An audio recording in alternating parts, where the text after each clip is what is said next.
স্বর্গে পৌঁছে যুধিষ্ঠির তার কোনো গুণী ভাই বা স্ত্রীকে খুঁজে পেলেন না। পরিবর্তে তিনি অধর্মিক কৌরবদের স্বর্গভোগ করতে দেখে হতবাক ও ক্রোধান্বিত হয়েছিলেন। তার নজরে আসে যে কুরুক্ষেত্র ভূমির কারণে তারা স্বর্গে আছে। যুধিষ্ঠিরকে এই ব্যাখ্যাটি ভগবান ইন্দ্র, ভগবান যম ও নারদ দিয়েছিলেন। দুর্যোধন আজীবন অধর্মিক, অত্যাচারী, নিষ্ঠুর, স্বজন বিরোধী, দাম্ভিক ও দুর্বিনীত, এমনটাই আমরা বরাবর জেনে এসেছি। তাহলে মনুষ্যত্বের কোন গুণে তিনি পাণ্ডবদের আগেই পৌঁছে গিয়েছিলেন স্বর্গে? প্রশ্নটা বারবার মনের মধ্যে ঘুরপাক খায়। অবশেষে এর উত্তর পেলাম কুরুক্ষেত্রের প্রান্তরে।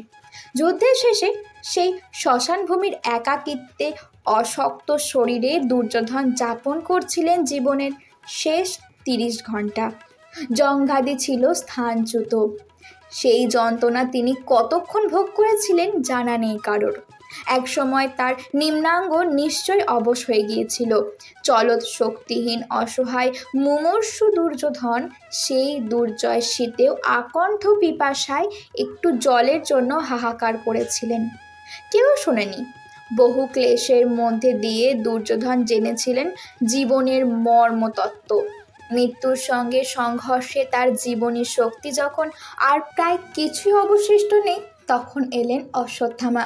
প্রায় সংজ্ঞাহীন অবস্থায় দুর্যোধন শুনলেন গুরুপুত্রের ভীষণ প্রতিজ্ঞা।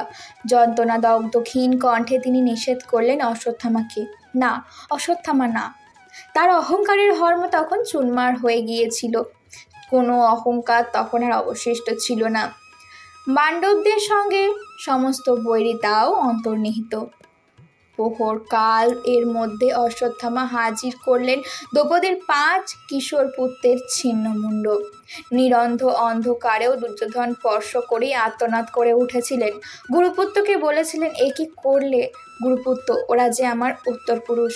ভোর রাত্রে দুর্যোধনের পরিজন এলেন শেষ দর্শনে। মাতা গান্ধারীকে দেখে দুর্যোধন বলেছিলেন, তোমার জন্যই বোধহয় আমি অপেক্ষায় ছিলাম। তোমার পায়ের ধুলো আমার মাথায় দিয়ে এবার পাপী পুত্রে জননী হওয়ার কলঙ্ক থেকে তুমি মুক্ত হও।